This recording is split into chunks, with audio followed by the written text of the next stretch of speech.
So how many products do you need to get started with Shopify dropshipping?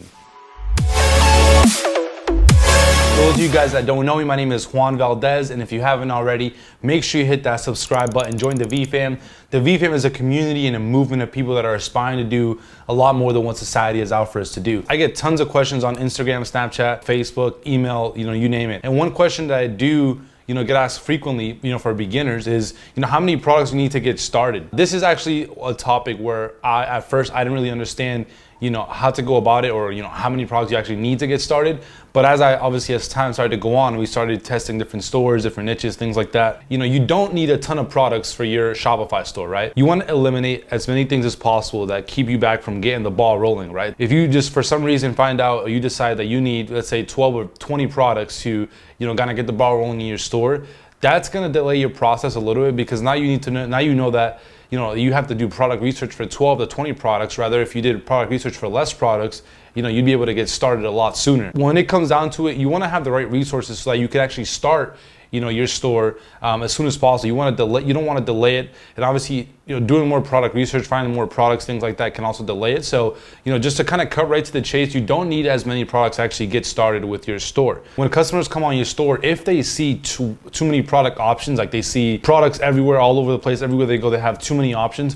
What happens is we as humans get what's called analysis over paralysis. If you guys ever thought about any time where, for me personally, whenever I'm shopping online, and I go to websites like Amazon. Obviously, they're a great website, one of the biggest companies in the world. And usually when I go there, I already know what I want. Anytime that I go on there and I don't know what I want, I kind of end up just going all over the place and just adding things to my cart, and don't end up checking out at the moment of. I end up leaving it for another time. I might end up getting some things at the moment, but I don't end up checking out at the time.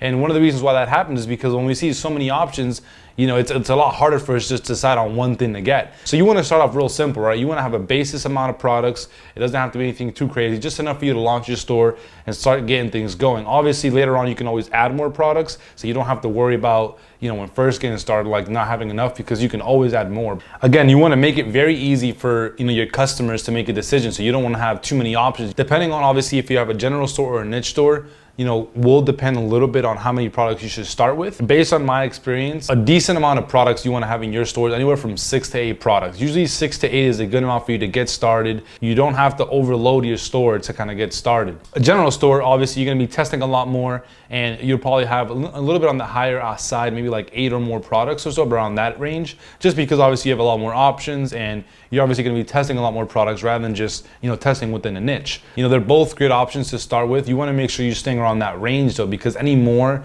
again, it's going to delay how long it takes you to get started, and also it's going to potentially put your store at risk of having customers come in and get paralysis over analysis. Those products, usually what you want to do is you want to find what's called complementary products. And what I mean by that is products that basically when the customer comes in, again, we'll use a golf example. If they come in for a golf club, you can also have maybe like a golf club case, or maybe a golf club shiner. I don't know if these things exist. Don't get me, don't quote me on that because I'm not a golf guy. I tried golfing once, but I was not the best. You have either these golf club cleaners or these golf club cases available for them, right? Amazon usually does this all the time. Like if you go to their website, they always have options where, Pluto, you want to say hi? Come here, boy. Come here. All right, everyone, here's Pluto. Okay, never mind. I'll see what's going on here. The reason why you want to make sure you have those complementary products is, again, if somebody comes in, they come in and they get a golf club, they see a golf club case and a golf club, let's say, cleaner, they might be more likely to, want to buy those products if they're already coming in to get a golf club and you have it available than if you didn't have it available. So usually what you want to do is you want to make sure that in case a customer would want to buy that product, you're prepared for it and you have those products that are available. In case they actually want that golf club cleaner and again, they want the golf club case, you actually have that available. It's much better you prepared than not prepared, right? It says, there's a famous quote that says, fail to prepare, prepare to fail, right? So you want to make sure you're ready in case people do come in, because if people are shopping online, you got to think about it just like yourself. When you go to buy one thing, like just the other day, I went to buy some things on Amazon, some household goods. I went and bought one thing, then I just thought about something else I needed that went along with that product, and then something else that I needed. And I ended up leaving with not only the product that I went there to get, but some other, also some household accessories. You want to make sure that when you're setting up your store, you are, sticking to that range of,